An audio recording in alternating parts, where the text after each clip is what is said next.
All right, welcome. Good evening to everybody, candidates and attendees, members of the community. My name is Phil Edwards and I'm your webinar moderator for tonight.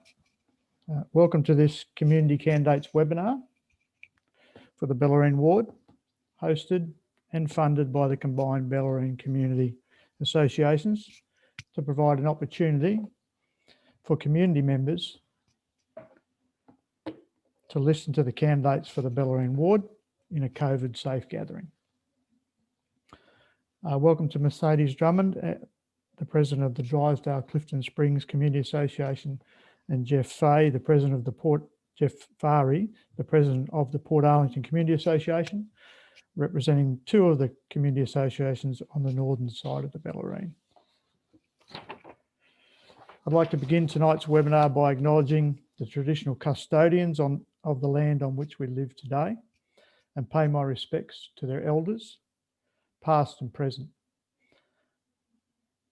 I extend that respect to any Aboriginal or Torres Strait Islander peoples attending tonight. Of the 10 candidates standing for the Bellarine Ward, 9 have joined us tonight, although we're still waiting for Michael Fairweather to join. Naomi Adams sends her apologies due to work and family commitments. The webinar is being recorded, plus we think being streamed live on YouTube. And a link to the recording will be posted on the various community association websites in about 2 days' time. Candidates are asked not to interject when another candidate is speaking. Candidates should mute their own microphones when not speaking to avoid background noises and potential Zoom embarrassing moments. In the first part of the webinar, each candidate will have 5 minutes to speak and we'll hear a 4-minute bell. If at the 5-minute mark, the candidate is still speaking, the microphone will be muted by me. This ensures all candidates have equal time. All candidates were provided with the same 6 questions last Friday and were encouraged to talk to all or some of those questions during their 5 minutes, should they choose to do so. You, the attendees, the members of the community, can type in questions for candidates at any time during the webinar starting now by using the Q&A on your toolbar. You can thumbs up a question if you like someone else's question. Please keep your questions clear, keep them short, and please make sure they are a question. In the second part of the webinar, I'll select from those questions and will offer each candidate the opportunity to speak on camera to the question with 1 minute time limit. At the 1 minute point, I'll mute the candidate's microphone and move on to the next nominated candidate. Candidates can pass on a question if they do not want to say anything. It is your choice. At any time, offensive or inappropriate questions will be dismissed from the webinar, and at any time during the webinar, candidates and attendees can be removed from the webinar by me as the moderator or by the timekeeper. About 20 minutes ago, the candidates received by text message the sequence for their presentations tonight. And so we're ready to start with the first candidate, Elise Wilkinson. Thank you. Please unmute your microphone.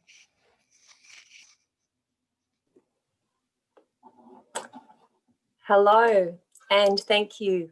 I would also like to start by acknowledging that we are meeting on the land of the Wadawurrung people and pay my respects to their elders past, present and emerging, and to any Aboriginal people zooming in tonight. I've worked as a social worker in the community government and in public health in Geelong for the last 19 years. I'm a powerful advocate and effective communicator with good listening skills and strong networks. I live in Barwon Heads with my partner and 2 teenage children. Local government has a significant role to play in making decisions that affect the social and physical environment. Through my work, I see the impact that this in turn has on enhancing the health and well-being of people. Health professionals are already seeing the impact of climate change on people's physical and mental health. And so I stand as an independent as part of an all-female alliance to put climate first in all decision-making processes of council. The Bellarine region is particularly vulnerable to the impact of climate change. Sustained population growth and development can also place pressure on the environment.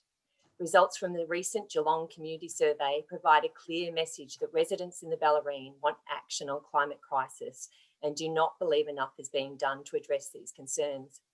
The sustainability framework lacks urgency. We need a whole organisational response from Council with scientific targets and comparative benchmarking against other like councils to measure progress.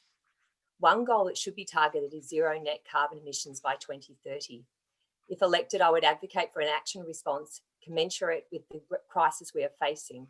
We need an all-in response to engage, inform, and allow access to affordable ways to shift to renewables, manage energy use, increase localised food production, waste management, and public and active transport options and use. I would advocate for prioritised funding within Council and to review access to state and federal funding opportunities, such as the $600 million waste and recycling plan. The greatest barrier to change is often the perception that it's unaffordable. However, we can no longer afford to subsidise the fossil fuel industry as it has no viable economic future. It is the role of Council to invest, educate and lead in this area at the local level. A shift to renewables will lead to greater job creation in all related industries over the long term. The state government has recognised the Bellarine region under the distinctive areas and landscapes. The towns of the Bellarine each have individual character, environment and heritage, and also share many common issues and challenges. The rezoning of agricultural for residential land is an issue that impacts everyone. As a councillor, I would stand for transparency and accountability in relation to planning processes and governance. I would support the creation of a public register to record meetings between developers and those representing council. Within the DEL process, I would advocate for the importance of community consultation and the need for long-term vision to protect and enhance the unique environment while building our economy through tourism to the Bellarine. I would work hard and advocate for bi-monthly face-to-face or Zoom meetings to ensure greater access to elected local councillors for all residents. There are many examples where council are able to affect environmentally sensitive design in property management and development. There needs to be a move away from the reactive response for development, where a small number of people make a large amount of money. Instead, I will push for a more visionary approach that puts climate mitigation and future-proofing at the centre of decision-making and benefits everyone. I'll work to preserve town boundaries and green wedges between distinctive settlement towns, protect Indigenous vegetation, green biodiversity corridors, wetlands, and protect and enhance local food production and services. Pressures of urban development are common, and all these will be felt differently depending on where you live. There are many issues: soil contamination, adequate sewerage systems, stormwater flows into Ramsar wetland, and the list goes on. The list will change over time, and I want to see council lead by being adaptive and responsive. In many parts of the Bellarine, infrastructure has not kept up with development. Construction of footpaths and a comprehensive plan for improved bike paths and public transport across the Bellarine are key to enable access for travel for all people and reduce the dependency on cars. Community hubs such as libraries, neighbourhood centres, art centres and sporting facilities are important, especially as we emerge out of social isolation from COVID-19. The Northern Bellarine Pool project requires strong advocacy for increased funding from all levels of government. I would work collaboratively towards realising this. I would also highlight the importance of other facilities and affordable activities, particularly for young people and older residents across the Bellarine, to improve mental and physical health outcomes. I have chosen to run for council to be part of the change I want to see. As a councillor, I would be honoured to represent the people of Bellarine Peninsula as your elected representative on council. I know that together we can do more, we can do it differently, and we can do it better. Vote for me and I'll work hard to make it happen for us all. Thank you. Thanks, Elise, and perfect timing. My goodness me, well rehearsed. Thank you. Our next planned speaker would have been Michael Fairweather, but he's not joined us yet. So we move on to the third, which is Jim Mason. Unmute your microphone. Thank you, Jim. Thank you, Phil, and good evening, everybody, and thank you for organising this webinar tonight. First, I'd like to acknowledge the Bellarine is on customary Wadawurrung country, where country means land, water and culture. I offer my respect to the traditional custodians, elders, past, present and emerging, and any First Nation people that are at this meeting tonight. 3 years ago, I said I wanted to make a useful and lasting contribution to the city of Greater Geelong, its people, culture, economy and environment.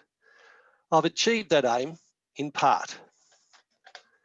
I've worked hard over the last 3 years, led 3 portfolios, been active on 18 council committees and rarely missed a meeting.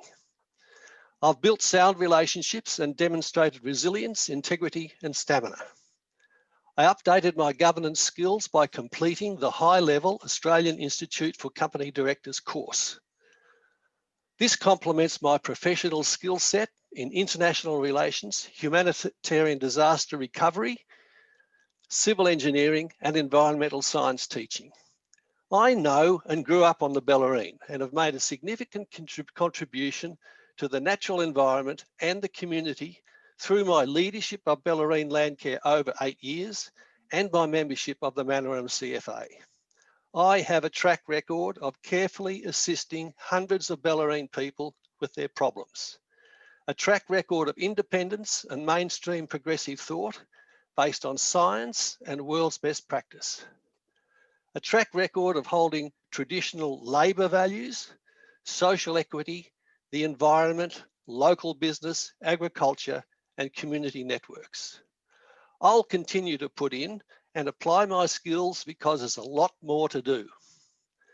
I stood for a declaration of a climate emergency, restorative environmental management, a circular economy where reuse is designed into a product and where plastics and other materials are eliminated if they can't be recycled.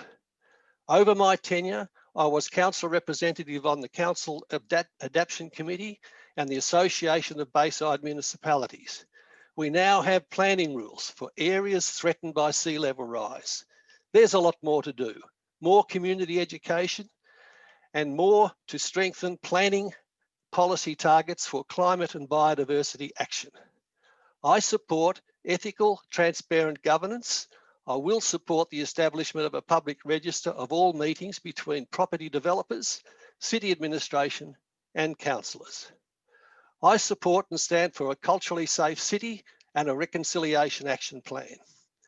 I support and stand for the settlement strategy and the intent of DAL, which is to limit the future growth on the Bellarine, to control and define boundaries, to protect the rural landscapes and the character of the coastal and rural towns. This also means controlling building heights within these towns, while allowing a moderate increase in diversity and density of housing. I support and stand for Bellarine arts, culture and heritage, in particular Drysdale glass arts, the potato shed, Bellarine film, art and literary groups. And I have ensured backlogs of flooding, dust, pothole and footpath problems have been reviewed, prioritised or fixed. And I've assisted community sporting groups in receiving city grants. I'll continue to work hard and collaborate constructively with my fellow ward councillors and community associations to ensure a fair share of the budget. In unity, there's strength. That's why I'll continue to on strong advocacy and to work closely together.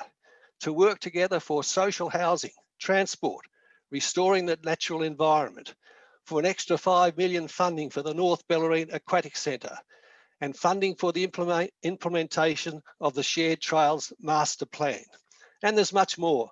The Drysdale Library, Elderly Citizens Hub, Portarlington Sports Reserve, Indented Head and St Leonards public spaces and amenities.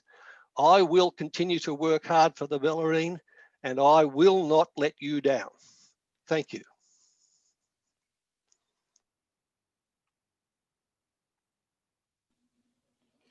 Thanks, Jim. Just got a quick update from Michael Fairweather. He's stuck at the COVID checkpoint on the Princess Highway with a busload of GGS school children. So I don't think he's going to get a chance to join us tonight, but he'll certainly, hopefully he'll be able to make the one on Thursday evening. Corey, thank you. Hello, thank you for having me. Thanks for organising this, the community associations. I'll begin with acknowledgement to country. We're on the land of the Wadawurrung people. This is stolen land and land was never ceded. I pay my respects to elders past and present and all Aboriginal and Torres Strait Islander people. I'll begin just by, I guess, saying a little bit about myself. I'm a father of two. I live in Ocean Grove.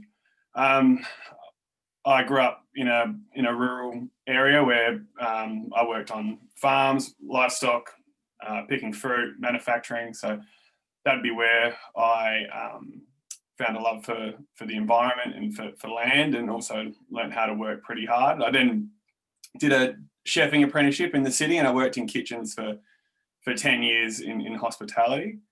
In that time, I studied and got a Bachelor of Social Work in honours, with honours at Deakin, and then got a graduate certificate in politics and policy. So I feel like I have a fair amount of experience, although I'm still relatively young. So I think things that matter to me, obviously I'm passionate about community services and passionate about wellbeing. I'd like to see a lot more outreach. I want to see our community supported, and there's always more that can be done, and particularly at the moment, it's difficult circumstances. So coming out of this, I want to see lots of support for families, and particularly young people, because it's not easy. It's not easy ever as a young person, but particularly at the moment. One of the biggest issues, obviously, that we face is the climate emergency. It is an emergency. It's not business as usual. It's not an action plan or a framework. It's not a bunch of bureaucratic words. And sustainability means a lot of different things to different people. But what it actually means is we have to have an audit over in council and in community to see where our emissions are coming from. And then we can actually start to mitigate those emissions. Obviously, we want carbon neutrality by 2030 in council, but the big emitters in Geelong, we need to work with them as well, incentivise, do solar buybacks, renewable energy, advocate to state and federal to get renewable manufacturing into Geelong. We've got a proud history of manufacturing in Geelong. We can do that. We can be a regional centre that provides jobs in renewables. Waste collection, obviously, food waste. It's like 40% of our waste. So let's start composting. Let's get that done. Tree planting. I saw 1 million trees by 2030. Why not be ambitious? Let's do 1 million trees in 4 years. Let's get the community on board. Let's get nurseries. Let's make it happen. I want to see more active bike paths and walking footpaths. It can be pretty dangerous walking around, particularly Ocean Grove. So it's a beautiful part of the world. So I want to see people be able to enjoy it safely. I want to see a strategic vision for town boundaries. I think that developers had a pretty good run in the Bellarine for a long time. So it's probably time that we had permanent boundaries where people can feel assured that it's not going to go into rural landscapes, that the native vegetation is always prioritised, that waterways and runoffs from new developments don't just run into nowhere or into dams that can burst. I want to see that the town centre that the consideration is taken into active transport, light pollution, noise pollution, and that there's always societal and community benefit from any development, basically. I want, coming out of COVID, that cafes in particular, artists, live music is people are supported, basically. What we can do and listening to businesses is going to be super important coming out of this. Reconciliation. I love that we have a reconciliation action plan. I know it's very new, but I want it to be respected, and I want it to see through. And I think if I'm on council, you're going to get a hardworking, honest person that will do their best. And yeah, thank you for having me.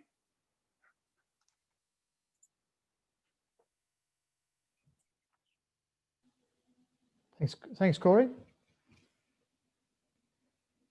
And Tom, please. Hello, sorry. Hello, everyone. Phil, and to your team, thank you very much for putting this event on, and welcome to everyone watching. And it's very good to see all my fellow candidates running for the Bellarine ward. It's yeah, it's an exciting time, and it's I think it's a very good thing that the people have got a good variety to choose from, a good selection of good people, you know, wanting to represent their community and do their best for our beautiful ward. And so I'll just begin. Obviously, my name is Tom Harrison. I'm 22 years old and I reside in Clifton Springs. I decided to throw my hand up for local council because I absolutely love where I live, and I have a passion for my community, and I just think the Bellarine is an absolutely terrific place. So I'm very keen to get into local council and you know, try and give a strong and positive contribution to our already wonderful ward. What I do for work, I work at a local golf club down here at Clifton Springs, which I also play a lot of golf and have been playing a lot of golf down here on the Bellarine since being a young teenager, and I've benefited a lot from that. I've had multiple opportunities to connect with you know, local members on the Bellarine, and through my teenagehood I've been able to, these people have almost brought me up, and you know, these local Bellarine golfers that I've built relationships and friendships with over these years. So it's been a very positive upbringing down here on the Bellarine, you know, playing golf, like I said. I'm also a youth leader in Geelong, have been so since 2017, which kind of leads into the first question I'll address. I'll address all the questions hopefully within the 5 minutes. And the first one being, what skills will I bring as a councillor? And I think probably first and foremost is that I'm approachable and I'm relatable and I'm a people person. I love being around people. I have a passion, like I said earlier, for the community, and I really want to get in there and be a good representative, just a local guy wanting to give it a shot and you know, have the community's heart in best interest. Other skills amongst that is I like to think that I have the ability to communicate with people, and hopefully we'll be able to show that through consultation with members of the Bellarine, constituents of the Bellarine, really consult with the community and act in accordance to their best interests when it comes to decision making within the council. And I'm energetic and I'm willing to give it my all, yeah, to represent the Bellarine. So the next question, referring to the distinctive areas and landscape statement, as I understand it, there's an emphasis on land use and town boundaries. And as a councillor, I want to support the community in that land use is appropriate and any development fits within the amenity of the area. It's important for the Bellarine, I think, to maintain the character of each township. Every township has got a beautiful, unique character, and that needs to remain. The heart of these townships need to continue to grow, not the boundaries of them. So I'm all for maintaining town boundaries. And the next question, this one had me interested. I know we make up 1/5 of the city's residents, and with our 50,000 plus voters, but we've got to consider the tourist population too. I like to think of the Bellarine as a jewel in the crown within the city of Greater Geelong. It's due to its tourist appeal, and I think it's incredibly important that the Bellarine gets appropriate funding for infrastructure that's not just suitable for the 50,000 plus voters and families down here on the Bellarine, but for the visiting population too. And I think that's incredibly important, because we don't really want to get to the stage where it takes an hour and 20 minutes to get from Portarlington or Clifton Springs to Barwon Heads due to lack of infrastructure and overcrowded roads. So that's absolutely something, and I'll be very strong as a councillor in ensuring that we're getting our fair share of the pie down this way. I think that was the bell, so I better get a move on. So I will look favourably upon public register to record all meetings between property developers, council management and councillors. I think transparency is key. I think it's extremely important, and I'm absolutely all for that. And the next one is on climate change. And what I believe the council need to do is they need to have an understanding of the likely projected impacts of climate change and consequential sea level rise to be able to formulate strategies moving forward. We've got to formulate strategies based upon the likely projected impacts. And I think that's very important that we get that straight and we get that, strong. And the last question, Tom, I'm sorry, I've had to mute you. That's your 5 minutes has run out. So I'll move on to the next candidate, but thank you very much. Stephanie. Thank you, Phil, and thank you all the organisers for putting this together. It's fantastic, and all the other candidates for joining in too, and obviously everybody for attending and listening in.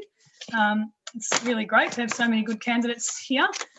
I consider that I offer 3 years councillor experience, including as mayor and leader of the council through the COVID crisis. So now I finally understand how to get things done. There are a number of items that need pushing in this next budget process, particularly to make sure that those do stay on track. And I'd like to be there to help that happen and to make sure that that does get done. I'm an active resident of the region, have been for 20 years now. I understand what's important to people, and it ranges from footpaths and trees and dust through to government relations and the brand of Geelong, because that impacts the Bellarine as well. We have an incredible opportunity as we face the challenges coming out of COVID, and I believe I'd bring some very useful skills to the table as a councillor. That includes being a reasonably good listener, responsive, professional. The council experience I've got, I've been on the planning committee as the chair for a couple of years, also economic development chair, environment deputy chair, etc., which has been fantastic and really good fun. I also have a very strong focus on transparency and accountability. Communications and engagement is critical to what I do as a job by day, and I think we still need to improve that at the City of Greater Geelong.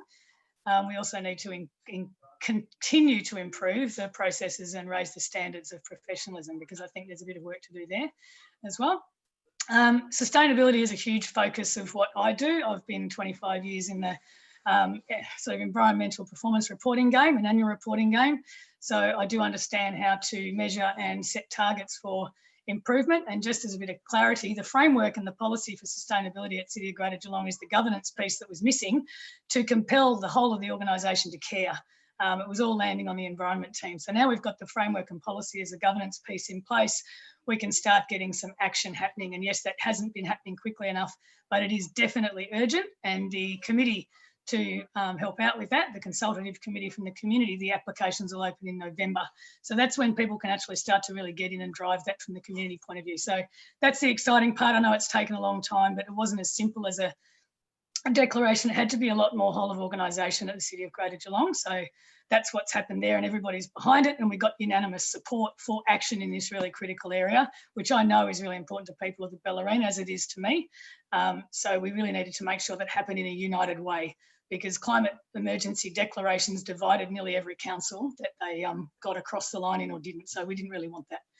On the same sort of topic, the distinctive areas and landscapes issues are about boundaries and protection of townships and protection of the environment, particularly land management, also biodiversity and waterways as well. It is really difficult to define township character, and that's a planning policy issue that needs councillors to stay right on top of. And I would continue to do that and help the community have their say. The engagement processes really need to improve at City of Greater Geelong, and I'd like to help do that as well. In terms of getting a fair share of the budget, it's about working as a team, which I think our 3 Bellarine councillors did really well. It took us a couple of years to get some traction, but we started to get it in the final year. And it's about pitching hard and being really clear. And we also improved the budget process at council and made that a lot simpler under my mayorship. So I think everybody got a lot more out of it as well. In terms of the transparency of decision making, yes, I've already said I would support a record of all meetings with property developers, council management and councillors. With the impacts of climate change, not just sea level rise, obviously, but the climate change response plan is the absolute first cab off the rank in the sustainability action plan. Sea level rise is already the land inundation overlay, recognising sea level rise that we've put through the chamber, and that helps communities plan into the future, but it needs to stay. We need to really stay focused on all of that. And in terms of priorities for the different townships, every township we know is distinct. Drysdale and Portarlington now have their sporting precincts and the master plans in play, which is fantastic. And St Leonards and Indented Head are running behind. We know that there needs to be more there. We've got a few of the basics starting to get into play, but we know that there are really basic issues that need addressing there, and we need to stay on it. The streetscapes are improved, but there's dust and footpaths and playgrounds and things like that that still need to happen. Swimming pools and bike paths are critical for this region. Everybody wants that swimming pool. Everybody wants it to be expanded into an indoor one as well, and to have a hydrotherapy pool. So we need to stay on that, make sure it happens. And the bike paths, absolutely critical. It's what everybody wants to cycle to the shops with their kids and cycle between townships. So they would be big focus areas for me if I'm re-elected. The pools and the paths are really critical. So I'll stop there and leave more time for the newer candidates. I think I've had a fair crack at the whip over the last 3 years. So thank you again, everybody, for participating. Thanks, Stephanie. That takes us on to Steve Simmons. If you just unmute your mic and away. Thank you. Hi. Yep. Thank you for having me. And firstly, I'd like to say it's from what I've heard of everyone tonight, I'm pretty hopeful for the Bellarine ward. I think everyone's on the same page, which is very good. Look, I just want to make Geelong a better place to bring up my daughter. I think we've been let down. I think the Bellarine itself is, it just can't sustain the current growth trajectory we're on.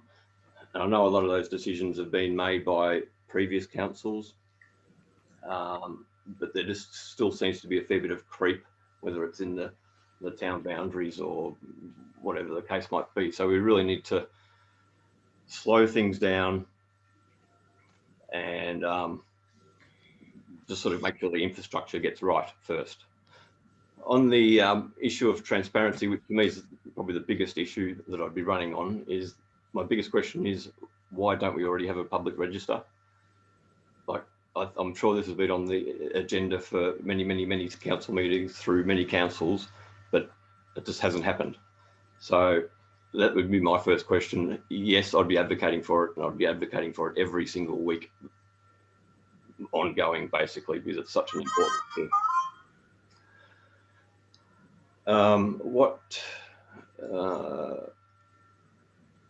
The key actions relating to climate change and sea level rise.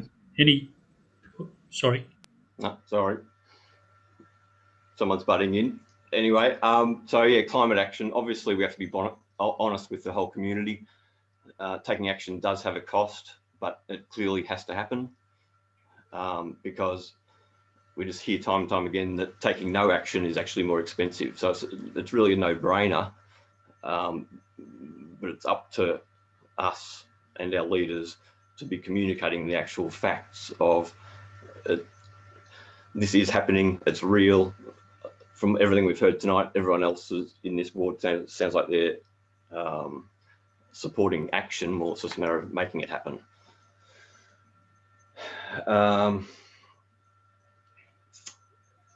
So on point 2, where the distinctive areas and landscapes, well, as far as I'm concerned, you know, this isn't developers versus the Greens, but it's just, again, it's the Bellarine just can't survive the current trajectory of developing. Sorry about repeating myself there. Getting our fair share of the budget. Firstly, you'd have to recognise that, again, this isn't us versus them as far as all the other wards, because other wards have got their problems too, and maybe their problems are more pressing than ours. You know, obviously each issue is differently. For instance, the swimming pool, which, and I'm not familiar with a lot of these issues, or at least the technicalities, but just on the swimming pool, for instance,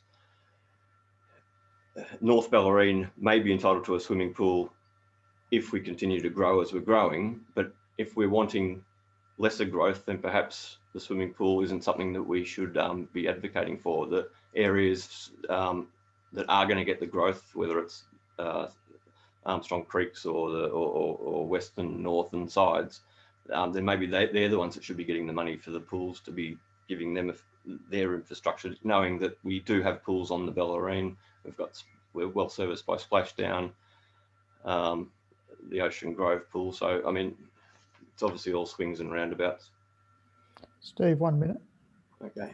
And varied townships. And footpaths, streetscapes and all that sort of stuff. I mean, to be honest, I'd prefer a council whole approach of having a more strategic and actual planning process whereby if a road needs fixing, you'd go to council and get it fixed. You shouldn't have to be approaching your councillor to get a pothole fixed or a new footpath. It should be just a simple thing of, does that problem deserve the fix? Then get it fixed. Anything otherwise, to me, is just corruption. If your council is able to swing a deal with getting your particular footpath repaired over someone else's possibly more pressing, then that's just base level corruption. So, and again, the transparency thing would fix those as well. And transparency shouldn't just be between developers and councillors. It should be between councillors and that's the end. Thank you very much. Thanks, Steve. We just ran out of a little bit of time there, and sorry for the interruption during. That was we've just been working in the background to get Tom O'Connor's microphone up and running, and of course it's done just in time for perfect timing for Tom. Over to you. Thanks, Phil. Have you got me now? Perfect. Good on you. Thanks, mate. Phil and folks, I think it's tremendous that there's at least 10 of us put our hand up to help the community make a difference. It's about us, not me or the other 9 applicants, the other 9 candidates. It's about us, the whole lot of us. How do we make a difference? What have we got to do? What are the challenges we've got ahead of us? And I think we all know the visible ones. Things like ensure our community has the opportunity to be heard at local government level. I think we've got a long way to go there. I know it. Now, for those who haven't got our hand up as a candidate, I've been involved here for 45 years. We moved here. Grew up 4 kids. They've all gone. Unfortunately, I'd love to have them all employed around here, but they've gone interstate and overseas. In 2004 to 2008, I was a councillor here in Geelong. And one of the reasons I got on council was to find out the difference between the old Bellarine Council, where you could talk with councillors in the street and you get common sense answers that related to not just Drysdale, where we live, but the whole of the Bellarine. You didn't necessarily agree with them, but you got a common sense answer. That was one of the reasons that I got on council in 2004. Why can't we get common sense answers from council? And with the amalgamation, I think we lost a lot of Bellarine. We lost a lot of the humanity, the human side of it. And as a consequence, I think we've been left. We, not only the Bellarine, but the whole of Geelong, we've become an arm of government rather than a voice on behalf of the community. And I say we have become an arm of government, we at council level. I think we've certainly got a long way to go. The townships and community, we need to maintain the integrity of township boundaries. Local employment and business opportunities, I don't think we address those anywhere near well enough. We've got to do something better, significantly better there. The new forms of manufacturing and industries, you know, with the advent of the digital era, we're a long way behind. We've got people here who can't get onto a mobile phone. Why? Because of dropouts. The community elders, family and young people, I think we need to meet the increased demands for preschool services. The elderly, quality services for the elderly, and look, if the very least we can do is to recognise elders and the young ones as well. Footpaths, for goodness sake. We've got people here who've been here, and Jim Mason, Jim, you know, people have been here 30, 40, 50 years, third and fourth and fifth generation people who've lived in the same house, paid the rates, yet all of a sudden they're hit with a bill for a footpath and a road. I think that's unacceptable. Our natural environment and our economic activity, economic development, we can't sacrifice our natural environment. That's something that we cherish. I came here, our family came here, and I know a lot of us came here for that very reason. We've got to be careful of that, the marine, the coastal, the rural and the urban. Travel and accessibility, public transport links. We need we need to do a lot more there. Affordable service deliveries. And here we get into the rate assessment. And I think not only the rural rates, but also the industrial and commercial rates. I think we've lost the plot there. 1 minute, Tom. So how do we fix that? How do we fix it? And I've got some solutions. Right now, we have a new local government act that talks about engagement of the community at a level that we've never seen before. What we will do, and my partner here, I don't know whether you can see, he's this young fella, young Tom Harrison. I want to work with Tom. I'd like to work with whoever else comes on board with us, with an office, with a meeting place, a central place where people can come on a regular basis. We must not be city-centric. We're city-centric. We don't have to take people to the CBD. Right, we've got the office, the township. We need to build the integrity of the townships, the initiative of the townships, rebuild it. I think they've lost the initiative.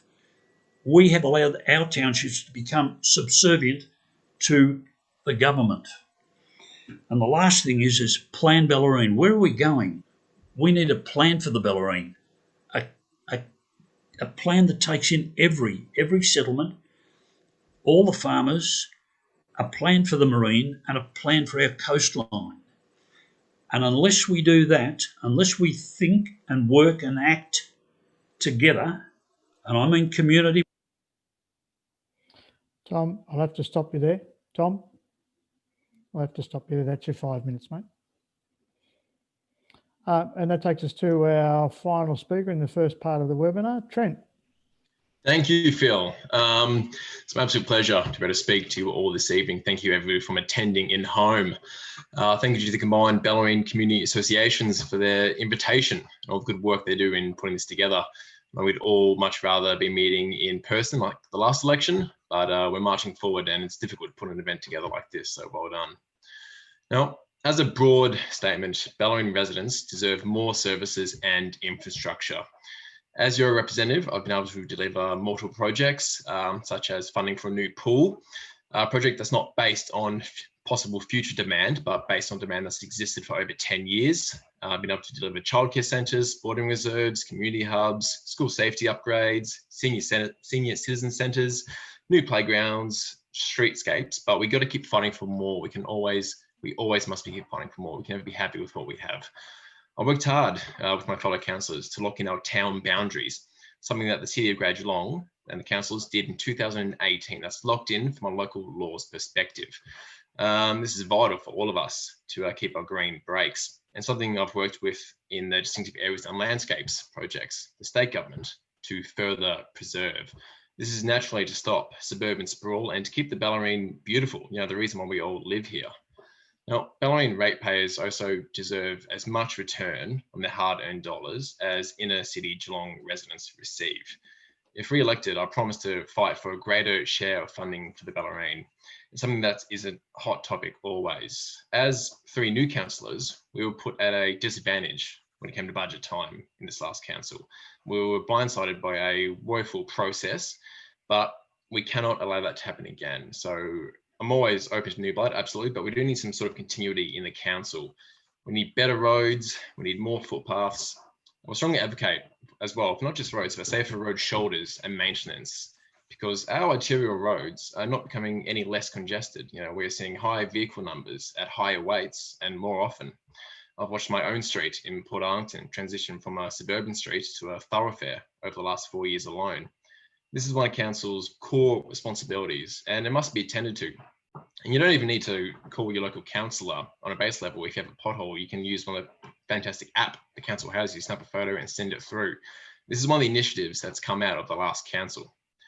Now, one of the highest issues moving forward is going to be our post-COVID community. You know, our community needs more support than ever. I've been able to work hard to secure funding for local events in our tourism industry, which is vital to our region. You know, fee relief and support for small businesses, increased grant money to community groups, you know, arts, culture, and heritage funding for employment skills and opportunities. These are the largest industries which have been affected the most by COVID, and they're vital to the Bellarine, you know, more so I'd say than anywhere else in Geelong.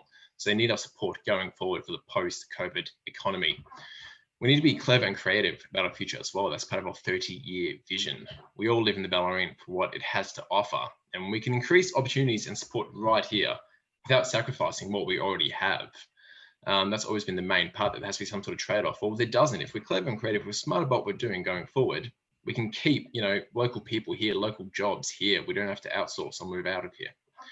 The environment is especially important down here on the Bellarine. You know, as I said, well, we are the jewel in the crown, as many people always say. There's a reason why we have such a high tourism market here, because people want to come here, people want to experience what we have. So one of my things I did was Amendment C394, which is based at tackling rising sea levels. This is a very real threat, and especially to our community as well. Most of the areas that protected were along the Bellarine. Post that, the community must always come forward in council decision making, and if having the honour of being re-elected, because it is an honour. You know, people often get that public service is public service. You know, we're not in it for ourselves, we're in it for the community, and we should always fight for community consultation on all big issues before council. Thank you.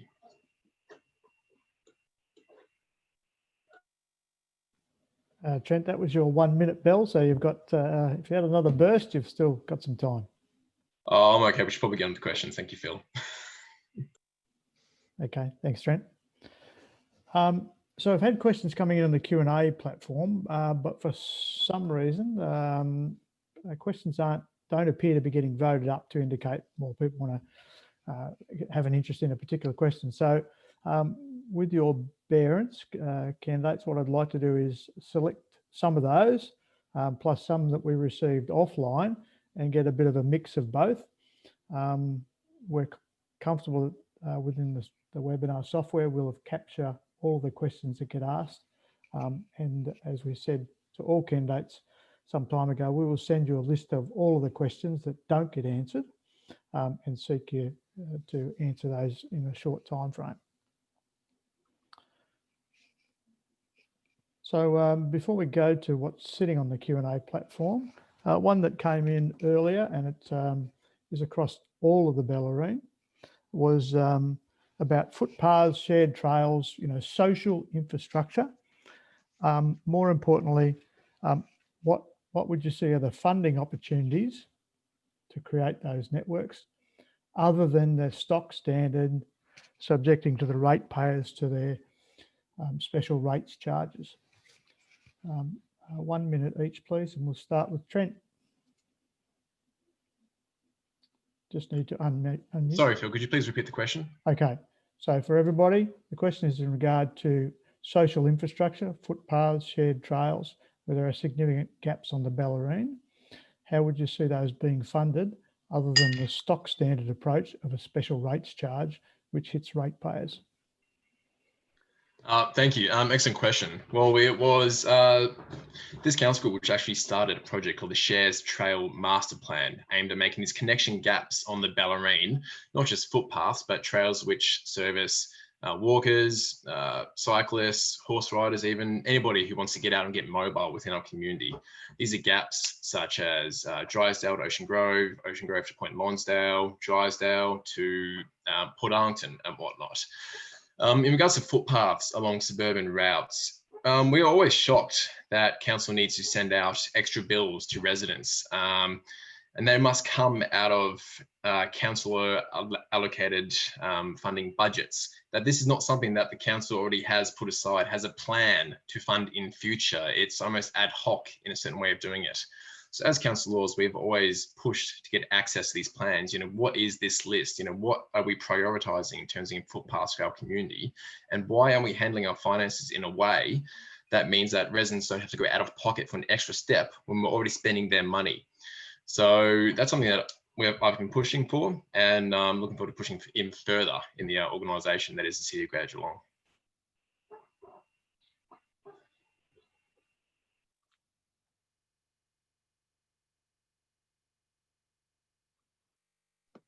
You're muted, Phil.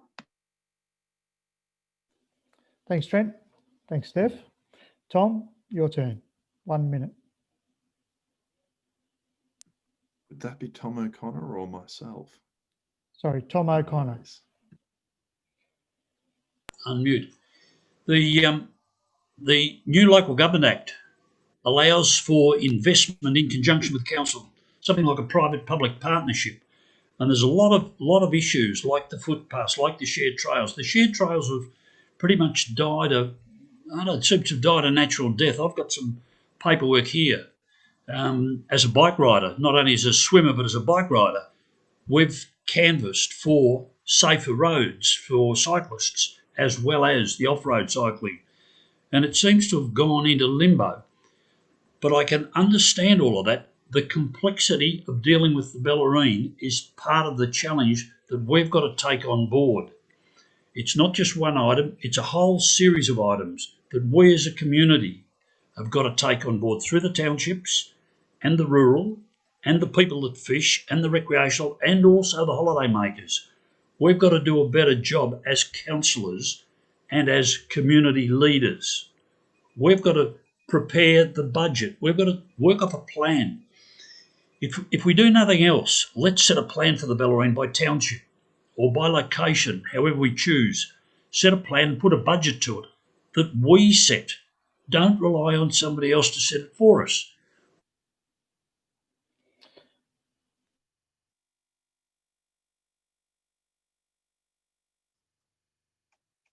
You're muted, Phil. Sorry. Not enough fingers in the pie. Thanks, Tom O'Connor. And Steve Simmons. Firstly, obviously everything has a cost. So we don't always have to aim for the lowest. Part of this questionnaire that was sent out to us, someone was comparing our commercial rates with Wyndham. Well, I'd actually rather live on the Bellarine Peninsula, and I'm happy to pay a premium for doing so. So that said, I mean, obviously we can increase rates, or if that option's not on the table, for more funding more broadly everywhere on all services and all aspects of council. Obviously you can apply to governments at different levels. They're probably throwing money at us at the moment with COVID. But the logical answer for me is actually putting more cost on developers. So if a developer is developing in that particular region, well, they should be being made to pay more for the infrastructure that's needed or wanted in the area. Thanks, Steve. Tom Harrison, please. I absolutely think, particularly footpaths as well. I think that's a big topic down this end of town. We do need more footpaths, and as Stephen I think just mentioned, with state and federal governments, it's all the talk at the moment about you know, the budget and how much money is going to be allocated to, you know, local councils, and in particular, you know, Geelong, for Geelong. And I think we need to have a clear plan as to what we want to achieve. So, for example, with footpaths, we need a clear plan on what we're trying to achieve. And I think if we can have that, that is kind of the ultimate case to put towards government, whether it be state or federal, to show that we're fair income, and to you know, give us our best shot of securing some funding. Because yeah, look, I think. Thanks, Tom. And Stephanie, please. Thanks, Phil. Footpaths are a really interesting topic, and it was only fairly recently that we learned that Ocean Grove, for example, in the original development, the developer wasn't compelled to put footpaths in, which is why there are not a lot of footpaths in Ocean Grove. Trouble with footpaths is some people want them, some people desperately don't want them, and nobody wants to pay for them. So it's a really tricky space, because you might end up with a footpath going out the front of your house, you don't want it, and you have to pay for it. So it's a really, really tricky situation. I would suggest that I think this next budget, we need to bite the bullet on a few areas where that sort of thing has happened and actually put it in the council budget to pay for it, and not put it on the residents. And we need a lot more clarity and communication around how those decisions are made, not least for councillors, as Trent pointed out. To find out that list of footpaths and the prioritisation is really tricky, and it's a bit of a slippery situation. So footpaths, I think a lot more clarity and transparency needs to happen around that, because yeah, so for every person that wants them, there will be another person that doesn't want them. So it's not a, you know, you have to represent a diverse community with different views, and that's part of the tricky part of being a councillor. When it comes to shared trails. Thanks, Stephanie. Whoosh. Yep. Corey, please. Yeah, the same. Look, I think the Bellarine needs a holistic and strategic plan. We need to, there needs to be priority, I think, for footpaths, particularly in more dangerous streets and roads where kids and people with pushers, older people are forced into the street. Like near me, Sunset Strip's quite dangerous. Can't walk on the side. It's really muddy and uneven. As far as shared trails that connect the Bellarine, that's a tourism opportunity as much as a way to get around. So advocating for state and federal funding, like you're saying, that could be one way to get that done. But I'm a massive fan of active travel. So any way that we can improve our connectivity, I'm all for, and particularly the safety, as I said before. Thanks, Corey. And Jim Mason, please. Thank you, Phil. Well, first of all, the shared trails. That's a really disappointing problem, in the sense that for years and years and years, people have been wanting to have greater connectivity. And we've really got to identify the funding for these. All the different routes have been mentioned. We've got the shared, we've got the master plan. We've actually got to fund some particular routes. And at the moment, the COVID infrastructure, we may, if we lobby very well, let's really try hard for that, as well as for normal avenues of funding. In addition, there may be some private landowners with some goodwill. We do need to acquire private land for some of these shared paths. Now, the footpaths are really a complex thing. I remember as a kid, there was a vote on the Bellarine in various towns. We do not want footpaths. We want it to be natural and live in the sandhills. Now, there's that range up to developer contributions, where the developers these days must put money aside. So there's catch up from the past and catch up from the present. So it's a complex subject, and we do need to refine our plans there and continue to consult the community on the footpaths. Thanks, Jim. And Elise. Thank you. I think the restrictions during COVID-19 have really emphasised to us all the importance of being able to get out and about, and our exercise was literally walking out the front door and going for a walk. A footpath and a shared trail, both essential for being able to enhance mental health and physical health issues, you know, with obesity. It's incredibly important to look forward and have a very holistic plan around these items. And federal, state, local, all governments are really responsible in terms of funding for these sort of things. And I think because it can be a public health issue, the importance of being able to access for all abilities, especially with growing population. Thanks, Elise. That's everybody's had a shot. So off the question bank, what ideas do you have for minimising waste and improving resource recovery? We'll start with Stephanie, please. Thank you, Phil. Essentially staying very closely connected to Sustainability Victoria and their policies, and on that level in terms of lobbying as hard as we can, certainly to be a trial site for container deposit scheme and any other resource recovery projects that we can be. Also encouraging people to do the right thing, like we do, keep chickens, manage your food waste, separate your garbage, do everything that you possibly can to minimise the actual packaging and the waste that you buy in the first place. So I think there's a three-pronged strategy. We've put forward the waste and resource recovery strategy through council, and I think communicating that is critical because there is so much confusion out there around what people need to do at a local level, and I think that's probably the number one focus is communication, and then lobbying the state government to align with whatever they're doing and make sure that we're right at the forefront of it, because the community is very willing, very able, particularly in the Bellarine. We just need to make sure that we're all aligned and doing as much as we can personally. Thanks, Steph. Corey, please. Yeah, I think a circular economy with regards to waste is super important. I think that we need to start finding a way to properly and responsibly process our food waste. Like I said before, it's 35 to 40% of waste. It's so much of it, and not everyone can compost at home. We can do a lot with that. Other councils are using their waste and putting it into their roads. I'm pretty sure it's Darebin, but one council up to 90%. Also being able to separate glass, just getting better at recycling, education around recycling. There's plenty of stuff we can do, and to have a circular economy and to let nothing go to waste. Thanks, Corey.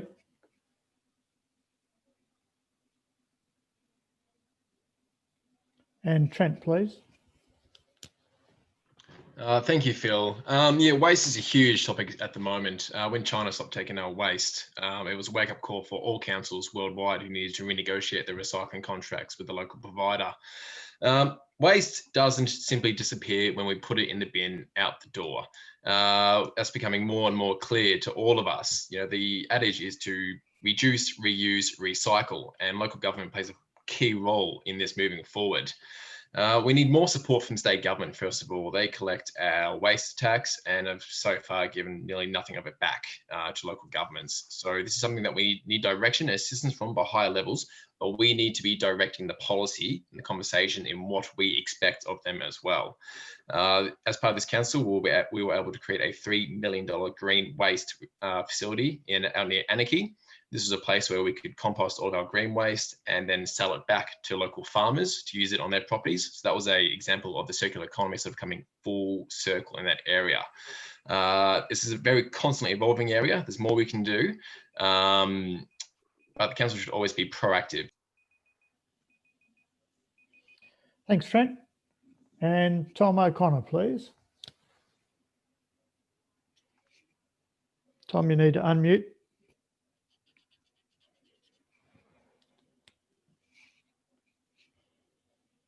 Tom, your microphone's still on mute. Right. For the last 2.5 years, we've been working with three groups who want to invest in the region of somewhere around about $130 million to repurpose waste. We've spoken with council, we've spoken with the state government, we've spoken with the federal government, and we're not too far off. The money's there, the land's there, the plant and equipment's there. All we need is the 110,000 tonnes from council. We need to get that signed over. The discussions with council, from a We don't want council, the people we've been talking with don't want council to put money into the capital investment nor the operating of this business. And the results so far have been pretty disappointing, to put it mildly. Hence we've gone to state government, hence we've gone to the federal government. I've no doubt we'll get a breakthrough. But like I say, we've been on this case for 2.5 years. At least 110,000 tonnes. And we've got to make it happen. Talk. Yeah, we're going to stop it. Thanks, Tom. And Elise, please. I think in terms of, it is a three-pronged approach. It's looking at education and supporting families, supporting people to be able to utilise their waste, but also choose alternatives in terms of food products that don't have as much packaging. We also need to engage in structures that reuse waste. So stop seeing it as waste, seeing it as an absolute precious resource that we could actually use to create energy. Look at R&D around that area and work with Deakin to see what sort of programs that exist. We also need to push back on manufacturers. We need to actually look at big business that are creating waste and actually start charging them in relation to managing that. And not quickly, I think that would lead to a diminished amount of waste if it became too costly to produce it. Thank you. Tom Harrison, please. Phil, I'm sorry. Would you mind just repeating the question, just so I've got it? Minimising waste and improving resource recovery. Yeah, right on. Yeah, well, yeah, I think waste is a very significant issue that the next council will have to face. It's what Corey just said about the food waste, the percentage. I mean, surely there's some innovative way that we can reduce that that waste. For example, the food waste. And yeah, I think the council is going to have to, through community consultation, going to have to innovate, and they're going to have to think very outside the box, I think, to handle the demand on waste disposal. And I think absolutely food waste is a big thing that will have to be looked at. And yeah, I think we'll have to think outside the box and be rather innovative when it comes to waste disposal and recycling as the future progresses. And I'll tap out there. Thanks, Tom. Steve, please.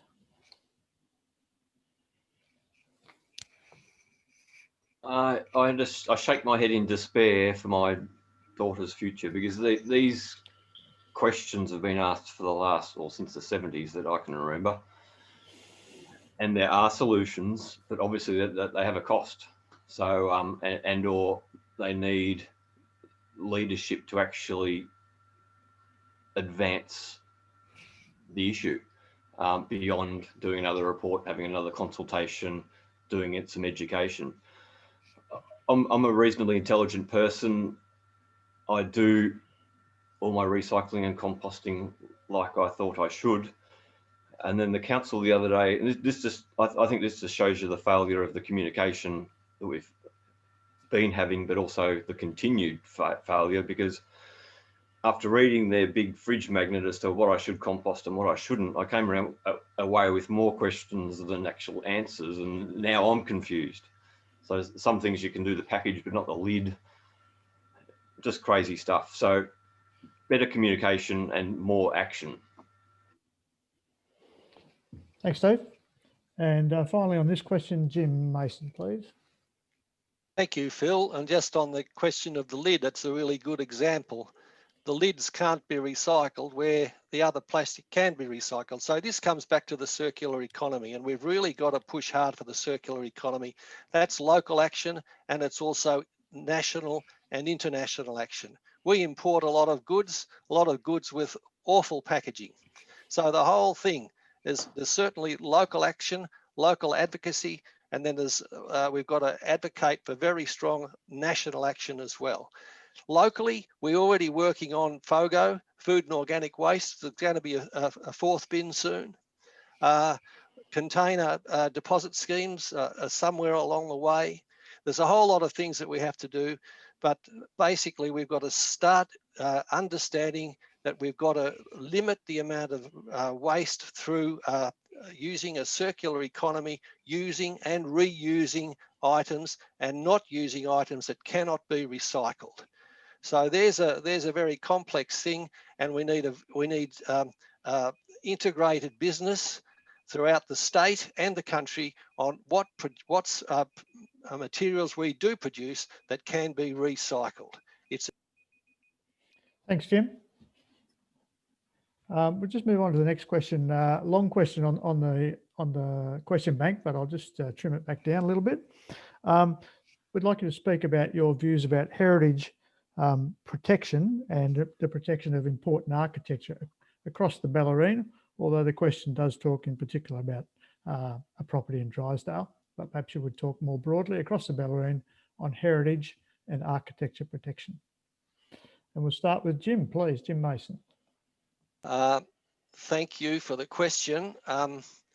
Heritage is actually much more than architecture. I have to add that. We have our cultural heritage, we have our Indigenous heritage, we have the heritage of our natural environment. So I was chair of the Heritage Advisory Committee over 2.5 years, and all of those subjects are very important. Now, if we look at the buildings that we have on the Bellarine, we've lost a great deal. It's very sad, and some of the buildings that could have been saved weren't years ago, and some of them have reached the position now where I know there's one at Portarlington that was lost recently because through investigation it was proved that it wasn't worth saving. That's a terrible legacy that we've got, that we should have looked after these buildings much earlier. So let's save our colonial and heritage structures. There's some beautiful ones we still have on the Bellarine, and let's keep on to save them. Thanks, Jim. Steve Simmons, please.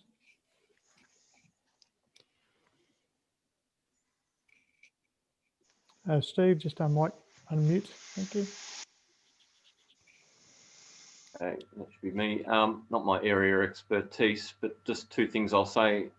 I did learn there was there used to be a race every year between Geelong and Queenscliff on a scooter.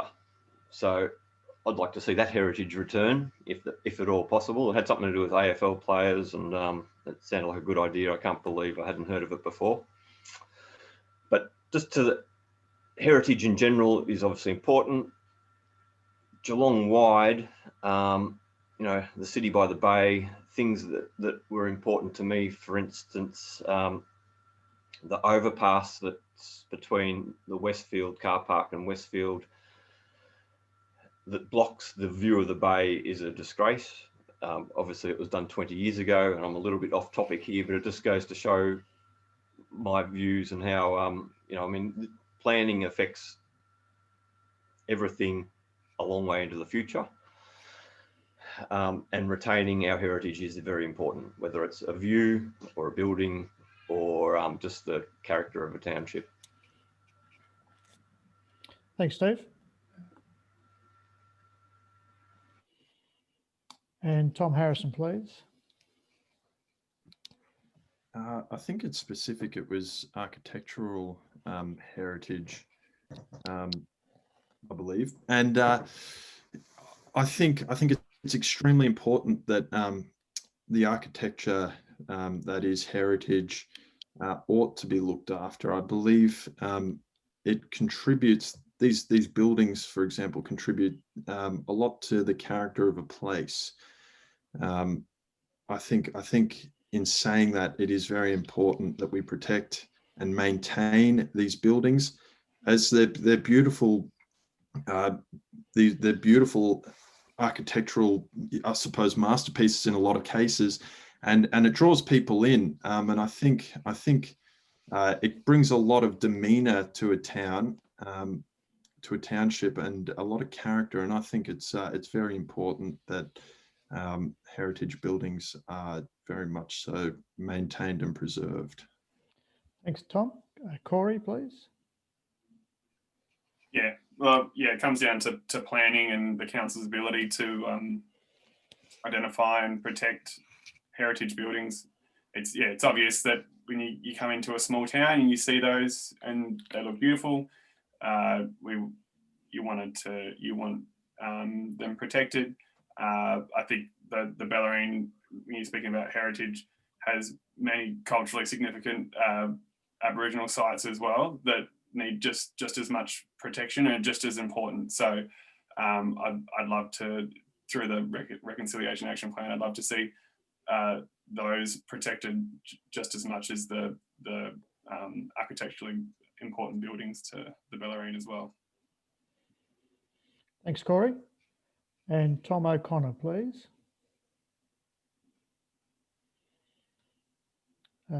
Unmute, please, Tom.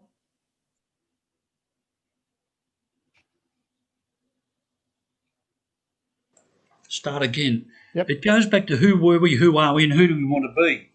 The townships are so important in all of this. There is an attractiveness with history.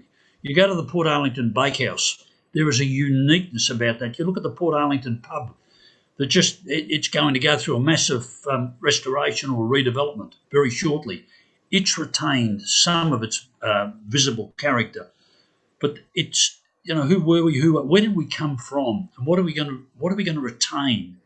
The other point I made here is the Lorraine Stokes. Those of you who know Lorraine Stokes, she's done a sensational job here in Drysdale of the old courthouse.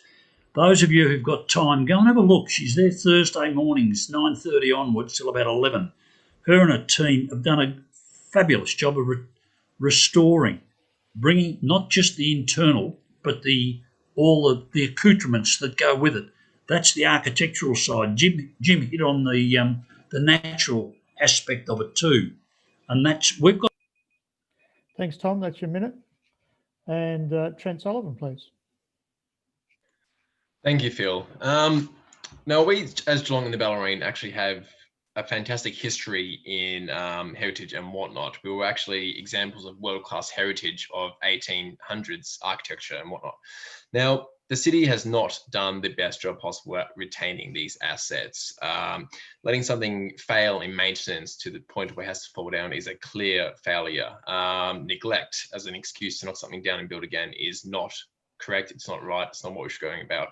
Heritage is what adds character to an area. It's what actually defines us as who we are. Along the Portarlington around here, we have fantastic examples, and it draws tourism. Actually, the Portarlington Heritage Walk is fantastic. As chair of Arts, Culture and Heritage, I was able to install a grants program to help people actually restore buildings to former heritage values, set to proper guidelines, of course. But it's just one of the steps we need to take in restoring, not just preserving, but restoring the heritage that we have now so it doesn't fail in maintenance and need to be pulled down, like the example that you mentioned. Thanks, Trent. And Stephanie, please. Thank you, Phil. All really good responses so far. I think as a councillor, the only option you can do is to support greater resources at the City of Greater Geelong, because I think we all know this was a bit of a fail at the city. We only recently appointed a full-time person in the heritage space. We just used a consultant prior to that. And I think partly because it falls between the gaps of planning and arts and culture. It's actually not just about planning, and it's not just about arts and culture, it's about both. And I think we certainly endorsed a better approach and a strategy recently. There's still a lot to do though, and I think Osborne House is a good example of when a community gets together to fight for something that they're really passionate about. And I think that's a fairly good model of putting a master plan together as to how to manage precious buildings into the future. So look at what's been done and support more resources on council in the City of Greater Geelong. Thanks, Steph. That takes us through everyone for that question. So next one off the question bank is about social housing on the Bellarine over and above the current housing strategy. Your views, please, starting with Tom O'Connor. Unmute, please, Tom.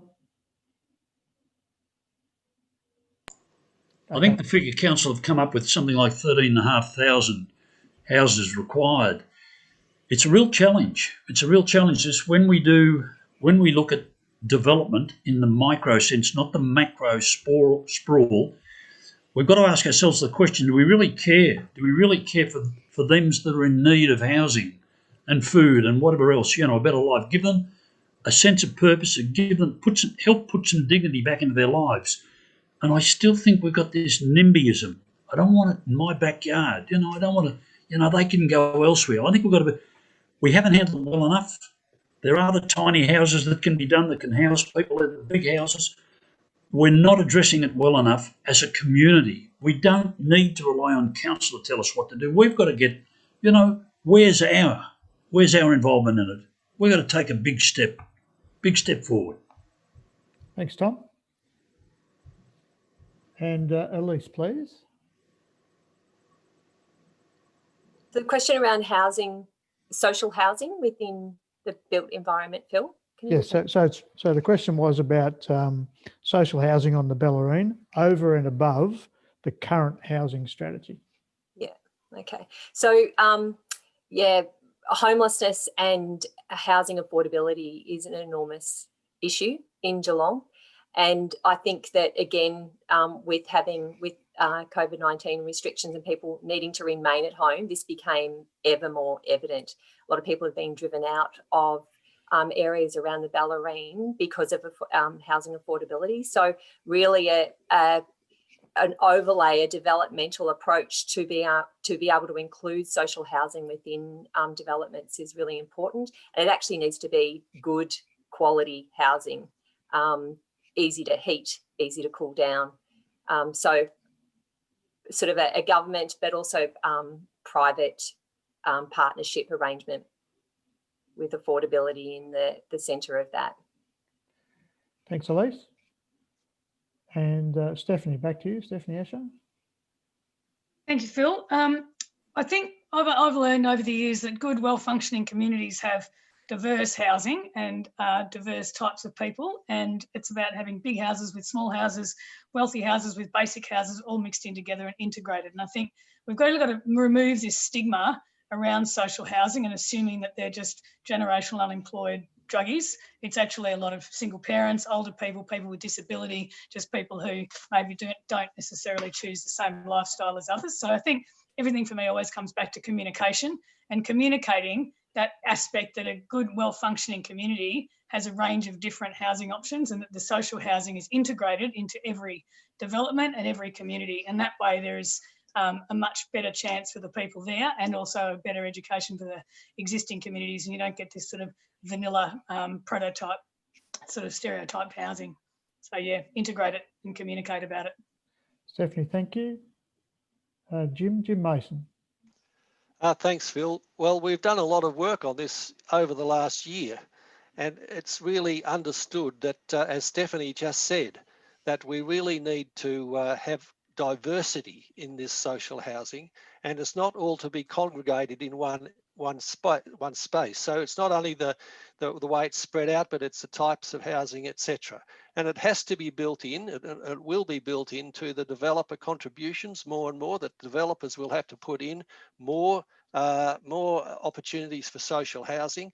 And there'll also be, we've got to do some more work on a housing trust and how we allocate all of these now. As Elise also said, it's also affordable housing.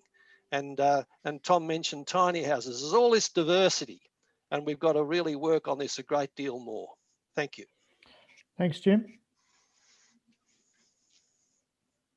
Trent Sullivan, please. Thank you, Phil. It's hard to comment on what we should do more on the social housing strategy, as we just implemented the social housing plan from 2020 to 2041. This is involving increasing social housing from 3% of our housing supply to 7% by 2031 and to 10% by 2041. So focuses on maximising state and Commonwealth government investments in these opportunities in these areas. Among the current City of Geelong planning scheme, we are also amending that to make sure that all new developments will include a certain percentage of social housing, no matter what. It's going to be mandatory in the contributions. also on any City of Greater Geelong owned land. If that is to be developed, it will also have compulsory social housing included in it. Also urban refreshments of areas which currently have high social housing densities. These aren't areas that are to be left to be ghettos and whatnot. They need services and infrastructure just as much as everybody else. Nobody should be forgotten. But going forward, the city's got a great plan. I'm proud to be a part of it, and anything else. Okay, thanks, Trent. And Tom Harrison, please. No worries. Yeah, I think social housing is a pillar for society, moving forward. And I think it's very important that the council innovate as to their delivery of social housing. I definitely think that I'm not too well informed to be able to make too much of an in-depth comment, but I definitely think that the City of Greater Geelong should go above and beyond to ensure that there is adequate social housing as we move forward. Thanks, Tom. Steve Simmons, please. So again, clearly it's another policy fail, probably baked in 20 years ago. And it's good to hear Tom mentioning, I think it was Trent, saying obviously they're making inroads in changing things for the next 20 years. And that's good, but there's obviously an existing problem right now. And perhaps that 20-year time frame should be brought forward significantly. And again, I don't know a great deal about how the whole system itself works, but also there might be too many outs available to developers when these impositions are put in place. Because I do know, I think there was a development in Myers Street recently, a large multi-storey building where they did say they were going to include, or the requirement was they were to include social housing, and then at the last minute they just said, yeah, no, sorry. And somehow they were easily got out of that situation without any accountability. So thanks, Steve. And last on this question, Corey Wolverton, please. Thank you. Yeah, so I'm a social worker. I don't work in housing, but I'm seeing it every day. It's a crisis. People are in caravan parks. People are sleeping on couches. People are in hotels. I think a massive issue is the fact that Geelong doesn't have a housing organisation, so doesn't have an advocate. And Salva Connect does a great job, but they're under-resourced. They need more. So social housing, like we're not talking about affordable housing, as in buying. That's we're talking about rents. Like people can't make their rent. It's just not affordable. If we're going to put social housing anywhere, we need to make sure that it's resourced and there's supports there. You can't just pop social housing everywhere and then just leave it. You need to back it up with the supports, and it needs to be a priority. I don't think that enough's being done, and we can definitely do more, and we can advocate at council level as well. Thanks, Corey. And Trent Sullivan. I've already been, thanks, Phil, haven't I? No. Have you? Yep. Yes. So. Yes, he has. Okay. I can keep going if you like. No, that's fine. Elise Wilkinson, please. I've gone too, but I'm pretty sure I have. Now I'm going. But yeah, as a social worker, I can concur with Corey. Okay. Sorry, I seem to have lost track of my little matrix here for smart questioning. It wasn't as smart as I thought it was. So first of all, has anyone not had an opportunity to answer that question? No? Okay, we'll move on. So this one's a bit simpler, and it's focused on you, the candidate. So off the question back again, could you please tell us which town you live in, and if you have a political party, if you are aligned with a political party, could you tell us what that is, if any? And we start off with Corey again. Yeah, thanks. Well, it's pretty clear if you can see my screen that I'm a Green. I think I'm from Ocean Grove as well, by the way, down in the Dina. And I think I want to be transparent. Obviously, I don't want to say I'm an independent and be a member of a party. I want to be honest. And I think you know what you're going to get with the Green. You know what our policies are about. We're about sustainability. We're about fairness. Hardworking. We've got 20-something, 26, 28 councillors through Victoria at the moment, and we hope to get a few more. We make a big impact. There's so many things that the Greens have got onto council, pushing for climate emergencies, LGBTIQ, reconciliation plans, so much hard work. So yeah, I'm a Green. That's it. Cheers. Thanks, Corey. And Elise, please. I live in Barwon Heads. I think I've said all this, but and I'm proudly independent. I stand for social justice and equality, and have really stepped up into this, into putting my face forward for the council elections, because I want to show my daughter that women belong where decisions are being made, and that we will act to save the planet. Thanks, Elise. Jim Mason, please. Thank you, Phil. I live in sunny downtown Marcus Hill, and it's been a lovely day here today, some of the time. And I'm a proud member of the Labor Party, independent and progressive. That's all I need to say, unless you want to ask me another question. Right. Thanks, Jim. Trent Sullivan, please. Thank you, Phil. I live in Portarlington, have for 4 years, and I've worked down here for 8. I'm a proud member of the Liberal Party. Although I'm not endorsed by the party whatsoever, party politics should not play a role in local government. Our last council was very divided along party lines, something I don't believe in. The party does not tell me what to vote for. As I'm not an endorsed candidate, I can act to represent the best interest of my community, and I've never taken any money from any political party whatsoever. Again, being able to retain independence in voting and represent what the community really needs first. Thanks, Trent. Steve Simmons. Live in Moolap and no political associations.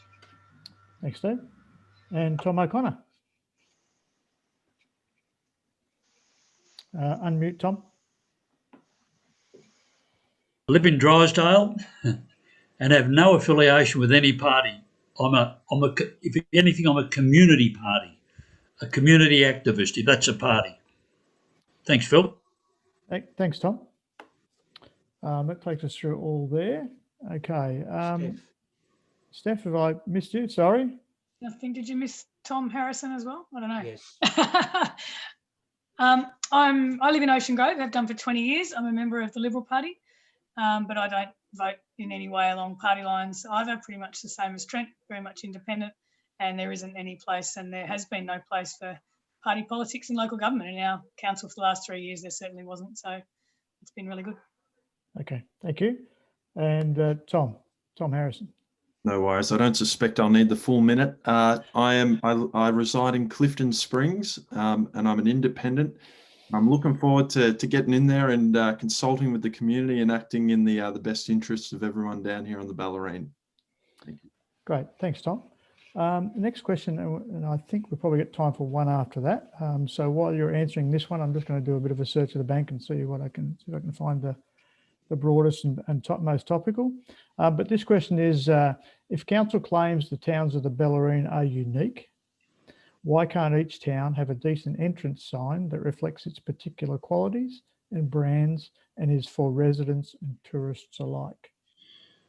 Steve Simmons, please. Well, I thought not an issue. I mean, I just didn't know that was even an issue.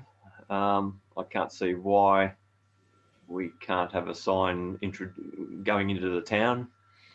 Sounds like a good idea to me. So that's all I'll say. Okay. Thank you. Trent Sullivan, please. Thank you, Phil. town signages is a passionate issue. You know, we're all very passionate about the towns where we live in. We're very proud. This was an issue in the last budget. We had a few quotes up signs. They came back to us at, you know, $5,000 to $10,000 per sign. This was a very skin to cancel budget under very difficult circumstances. My personal opinion was to put more money into town grants, Meals on Wheels, you know, soccer clubs, sports clubs, all the likes of that. I love our towns. I love knowing where they are, but for me personally, we've got other more high issues for communities at the moment. Thanks, Trent. And Tom O'Connor. Unmute.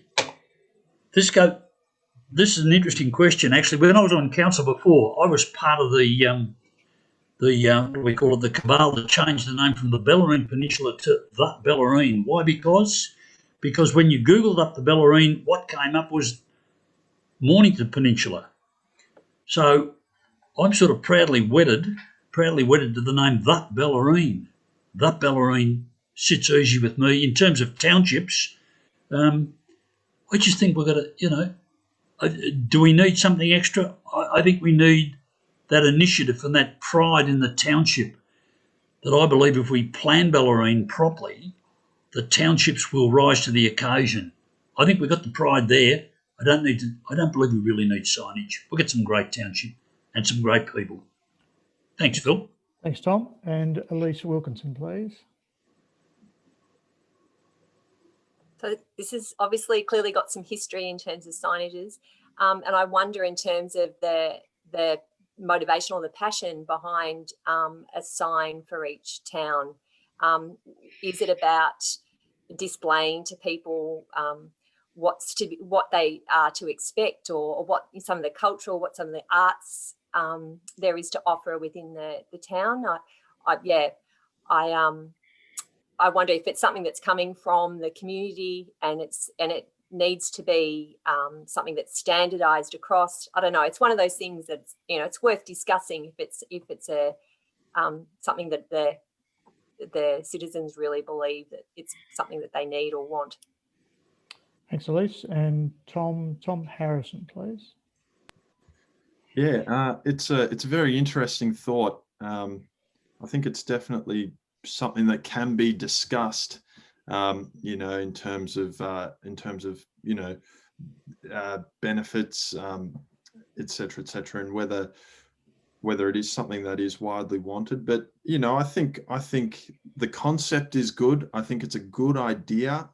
Obviously, it would need to be refined and a bit kind of more concise, I suppose, in order to make a kind of I suppose eligible statement on it. But I think it's a good idea at the core of it. So yeah.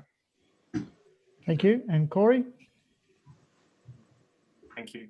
Yeah, I think if people want this, if it's something that's important to people, I guess that's something that each town could do. It's the first that I've heard of it, so it's not something that I've really had that much thought in. I mean, everyone loves the town that they live in, so if they would want signage, you might have to put it to the people. But yeah, there might be more important things to spend money on at the moment.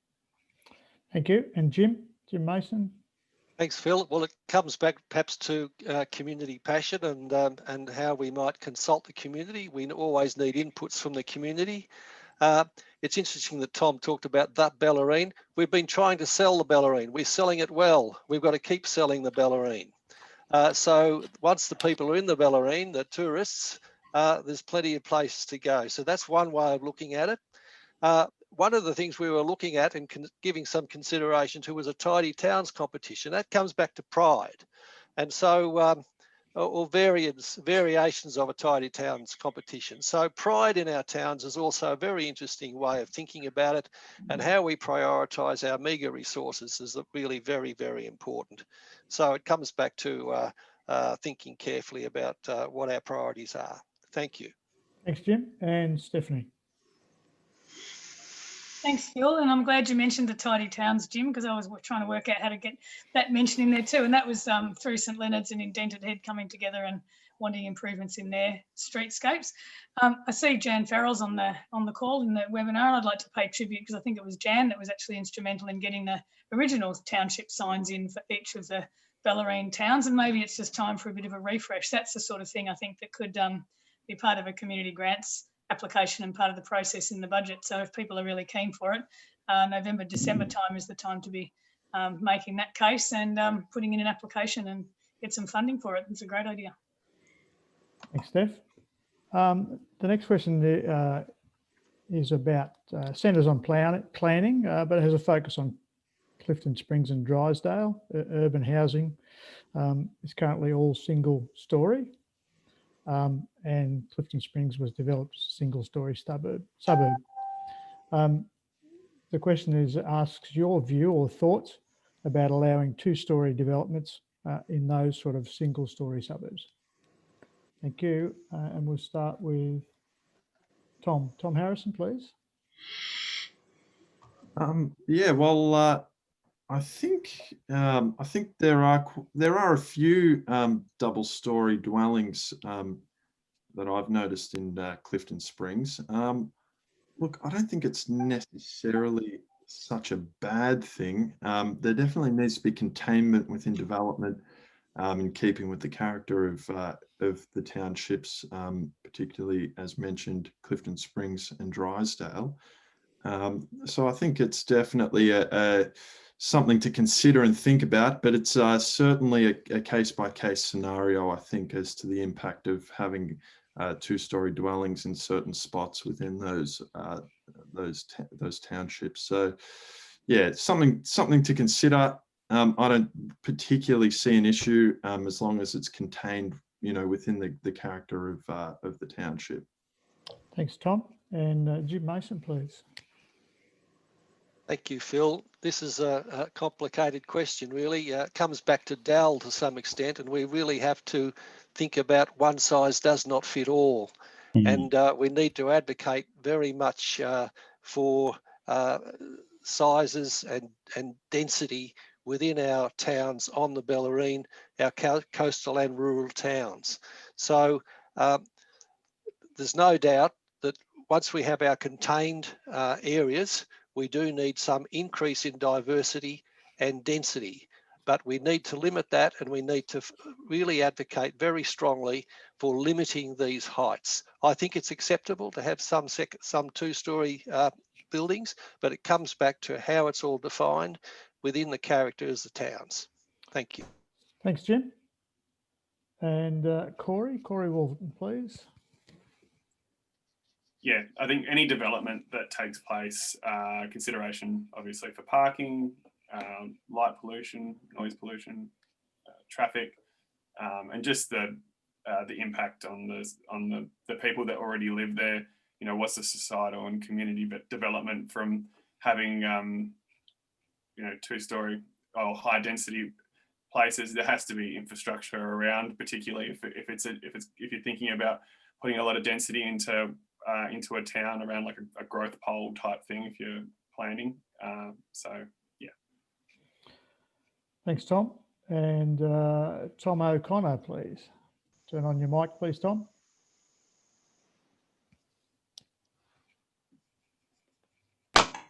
It is a complex question. I don't think there's one single answer for it.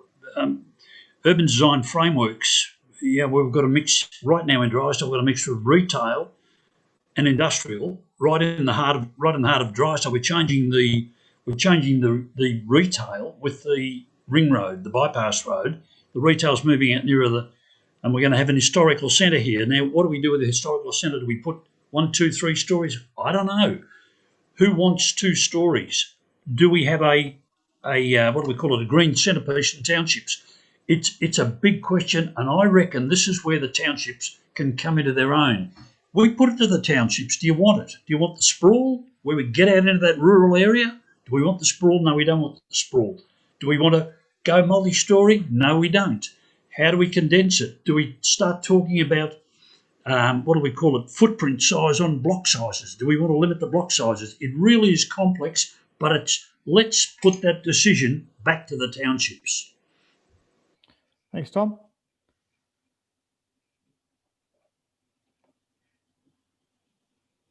And Stephanie Asher, please. Thanks, Phil. Look, Tom pretty much nailed it there in terms of it's always a tension between the urban sprawl and the density.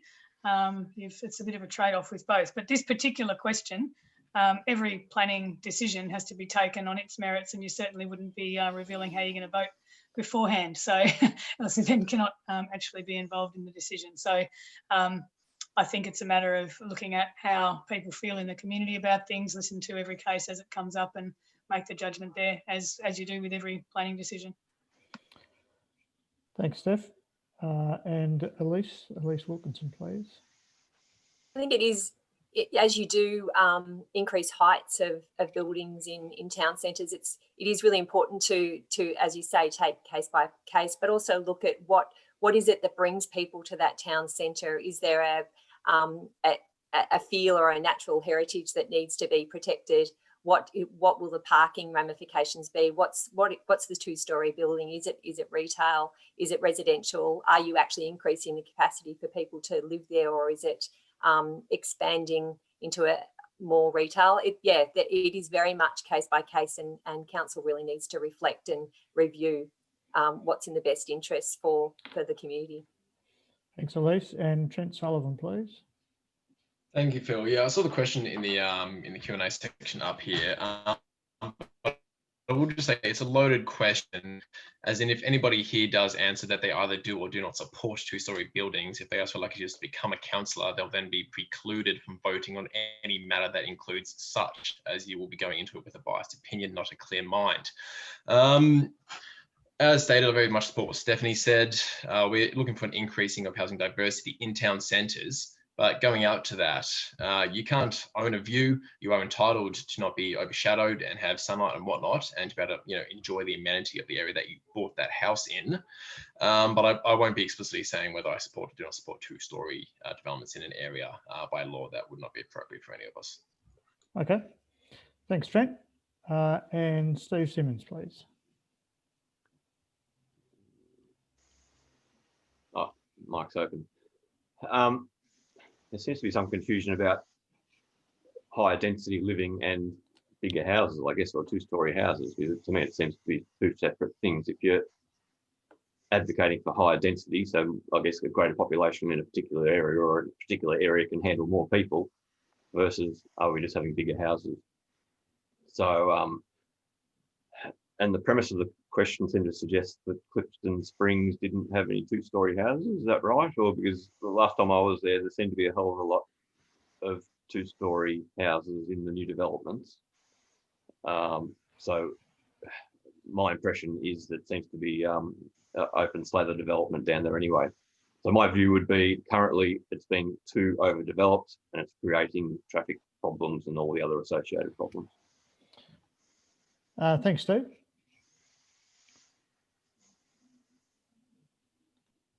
I must say I'm not familiar with every housing development across the Bellarine. So I was reading most of the question with a little bit of rounding out. I think we've got time for one more, and then I think we need to close ourselves down. We've still got 53 attendees. We had 72 to start with. So I think we've held their attention, which hopefully is a good sign that they're getting some value from what we're doing.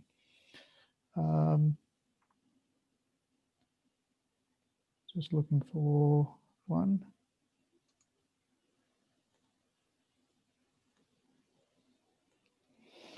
We'll close off with one from Geelong Sustainability. And the question is, do you support establishing a stakeholder reference panel to advise the city on climate action? And we'll go to Elise first, please. Thanks for that. Yes, and I also support a citizens' assembly to look at the issue of climate change. I think it's a way of devoiding the subject of any vested interests and allowing the greatest representation from the community.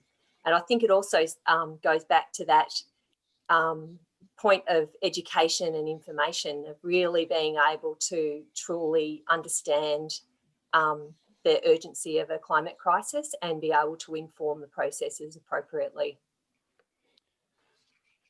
Thank you, Elise. And Jim Mason, please. Yes, well, we always need to be checking with the community sentiment, and to be understanding, I think, what the community is feeling about climate change and biodiversity and related subjects. I think it would be useful to have a reference panel or something similar. Something similar might also involve something like a citizens' assembly on particular subjects. Anyway, I support the idea in principle. Thank you. Thanks, Jim. And Corey, please. Yeah, obviously community consultation is super important, and you know what a stakeholder reference panel would look like. But I think working particularly with businesses and companies, the big emitters, you have to get them on side, because at the end of the day, individuals, we make up a lot of the emissions, but at the end of the day, it is big business and the corporations and companies that are the big emitters. So they have to be a part of the conversation if we're looking to actually mitigate climate change. Thanks, Corey. And Tom Harrison, please. I don't think I have too much knowledge in what that would particularly entail, but the concept, the principle does seem like a reasonable idea. Thanks, Tom. And Stephanie Asher, please. Thank you. Yes, absolutely support this, and I have spoken to the Geelong Sustainability Group about it. And as I said before, come November, we'll be seeking, or the council will be seeking, applications for the consultative committee for the Sustainability Committee, and a specific climate action stakeholder group could be a subgroup of that or a working group of that. That particular committee could then set up other committees to get expertise from the community and community input. So yes, absolutely support that. Citizens Assembly as well, although that's quite expensive, so that would need to be budgeted. So yeah, the more involvement and the more engagement we've got around this stuff, the better, and it'll drive the action. And KPIs in the exec salaries as well would be also a really great idea. That's fairly standard in the corporate world I live in. So yeah, good, bring it on. Thank you. And Steve Simmons? Yes, obviously in principle support, but again, I'd be saying, you know, we pretty much know these issues. We need less talk and more action, is what I'd be saying. And if you're talking KPIs and what executive salaries are tied to it, I mean, there should be accountability on the reverse side as well. I mean, who's paying for the inaction at the moment? I mean, there are, you know, people who made decisions 20 years ago that are still affecting us now, and you know, there just don't seem to be any consequences, and that comes back to the accountability, which is so important. Thanks, Steve. And Tom O'Connor, please. Thanks, Phil. Phil, this document here, the council document that Steph just referred to, that's a great start towards a group, a community group. The next part of it is this book here. If none of you have read it, I suggest you would. It gives you a real good insight into what we're talking about with sustainability. It's got environmental, money and people, and it's got a global uptake. We're not talking about someone's had a wild dream. This is the essence of where we're going tomorrow. Please, please, please read it. And anybody who wants to get involved, put your hand up for this committee. It really is. This will shape tomorrow. Thanks, Phil. Thanks, Tom. And finally, Trent Sullivan, please. Thank you, Phil. In regards to this, community consultation, as I said, should always be at the forefront of what we do as local government. We have many committees, we have heritage, we have access and inclusion committees. But in terms of this, inaction isn't taking place right now. The opposite is. A lot of action has been taking place, and it's been led by Mayor Asher here with the Sustainability Committee being formed. So as Mayor Asher said, that not only is the committee being formed, but subcommittees as well. If we as local government leaders need further consultation from the community groups on this, that is being formed, that is being provided. So action is happening, it's going forward, and I'm fully behind it. Great, thanks, Trent. We've probably just got a couple of minutes left, so what's the original plan? Perhaps if we give each candidate to have a 1 minute wrap of their own view. So it's your 1 minute, and we'll just start off with Trent, please. Oh, I just muted myself. Thank you to the association for organising this. Thank you to everybody watching at home. Everybody should be interested in politics and what's going on around them. So thank you for sticking through it with us. And thank you to all my fellow candidates as well. Grassroots democracy is a fantastic thing to put your hands up for, and it's not easy. I believe in the last 3 years, I have a track record of delivering projects for the Bellarine. We need to fight hard. We need to keep going. We can't just be accepting any sort of status quo, and we must always be pushing forward. And I look forward to seeing as many people as possible at the next association meeting on the Southern Bellarine as well. Thank you. Great, thanks, Trent. And Elise, please, Elise Wilkinson.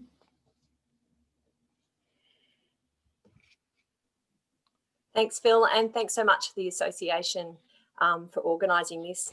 I want urgent action now. So zero carbon emissions by 2030, regenerate ecosystems and social systems, and to really look at localising goods and services. I think these are really important elements of addressing the climate crisis, because it's actually really time to make a major U-turn.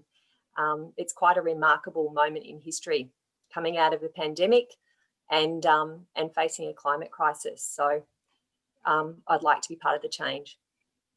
Great, thanks, Elise. And Jim Mason, please. Thank you, Phil, and thank you everybody for participating tonight. And thank you to the combined associations for organising this, and actually for having the ongoing fora during the year or during the years. And I've worked hard over the last 3 years, as I said before. I've led 3 portfolios and been active on many committees and rarely missed meetings. And I'll continue to put in, because there's much more to do. More to protect the towns and the environment, more to make improvements for the sporting, city services and social services, more involved with COVID relief and recovery. We've got a long way forward there. More climate action. And I urge you to find out more about me by looking at my website, jimmason.com.au. Vote for me. I won't let you down. Thanks, Jim. And Corey Wolverton, please. Yeah, thank you to the community associations for organising this, and all the other candidates as well. Everyone's spoken really well tonight. Everyone did a really great job.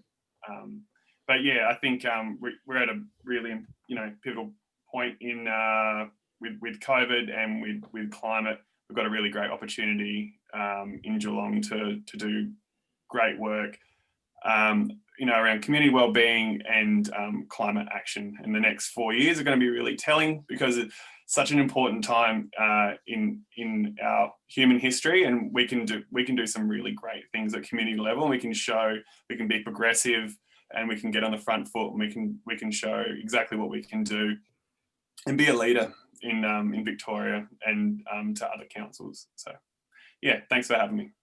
Great, thanks, Corey. And Tom O'Connor, please. Just unmute.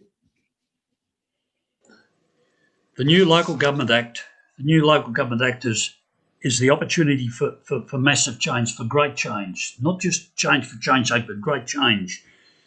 Community engagement and the removal of prescriptive legislation. It's now descriptive legislation. We're going to take charge of it, and it's us. Council works for the community. Council helps us deliver on our needs and expectations. And there's 3 elements to that. One is we're going to set a plan for the Bellarine by townships, and with the rural and with the urban and with the marine. We've got to set a plan. We're going to prepare a budget ourselves, prioritise the budget. And the third thing, I want to do is have a central meeting hall, central meeting place, call it an office, whatever we call it, so that people can come and talk with us councillors. Thank you. And well done, Phil. Well done to everyone. Thanks, Tom. And Tom Harrison, please, the other Tom. Nice. Yeah, Well, thank you very much to you and the team for putting this on. It's been a terrific event and a great opportunity for us to come together and share a bit about what we're for and what we're about. And I'd also just like to express my my gratitude to the fellow candidates. It's been a very enjoyable event, and I have respect for each and every one of you. And I just thought I'd say, I'm here for the community. I'm very much so got a community mindset, and I'm looking forward to working closely with the community and, acting in the best interests of everyone down here on the Bellarine. And yeah, feel free to get in touch with me. I've got my social medias, my website, www.tomharrison.com.au. Feel free to get in touch. And yeah, thank you guys very much. Appreciate it. Thanks, Tom. And Steve Simmons, please. I think we just need less development, or at least take this opportunity of the slowdown caused by COVID that's inevitably going to happen, just to use that time to take stock on what we've got. We all obviously love the Bellarine. It's a very precious place. And transparency is obviously one of the most important issues to me within council, and accountability.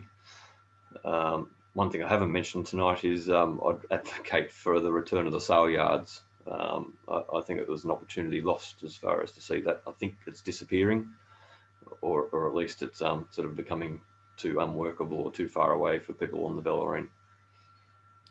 Thanks, Steve. And finally and last, Stephanie Asher, please. I'll take that as lucky last. Thank you, Phil, and thank you to all the combined community associations, and for your time over the last few years as well, meeting with us regularly and always having such clear agendas and speaking so well for the communities. It's been really great. Thanks also to all the candidates. It's been lovely to meet you, and a shame that we can't actually meet in person, but we do get another opportunity in a couple of days. And also obviously everybody for tuning in and showing interest in who the candidates are. It's really helpful to us to hear the questions as well and find out what's important to people. I've really enjoyed the role. I didn't expect to particularly enjoy it, but I did. Feels a little bit sad actually to be ending the last 3 years, because I think we were really making some good progress, and I certainly enjoyed working with my colleagues Jim and Trent, so I thank them as well. I think it's really important that Bellarine continues to be heard. To be the first Bellarine mayor was a massive honour, and I think it really made a difference. It was really good to see on the TV news that the Greater Geelong region has got a beach instead of a CBD, and it's always associated with mole rats. I think the fact that we moved the centre of the Greater Geelong down to the coast was really good and really important for the Bellarine people. But we need to protect that. We all know that. Tourists and visitors are very, very welcome, but we need to manage our environment and our lifestyle as well. So whoever's lucky enough to be elected again, I think we all probably want somebody to carry that mantle well. So thank you. Thanks, Steph. Just in closing, so on behalf of the combined Bellarine Community Associations who hosted and funded the webinar tonight, on your behalf, thank you for joining, and we hope this was helpful to you all. We thank the candidates for your time and your participation tonight, and for your personal commitment to our communities in standing for election as a councillor in the Bellarine ward. It is no small step. As we said at the beginning, we will post a link to on the websites of the various community associations in about 2 days' time, the recording of this webinar.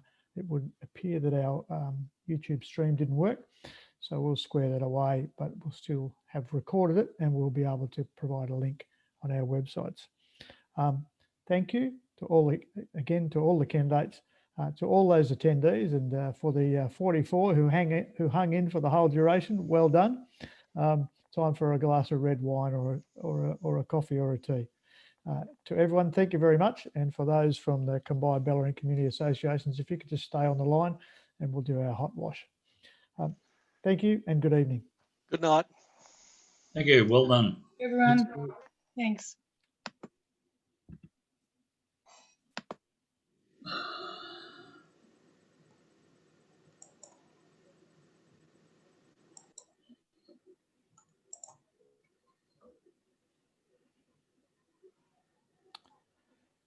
Laurie and Chris, we'll just wait till we can see the attendees logging out. Just hang on.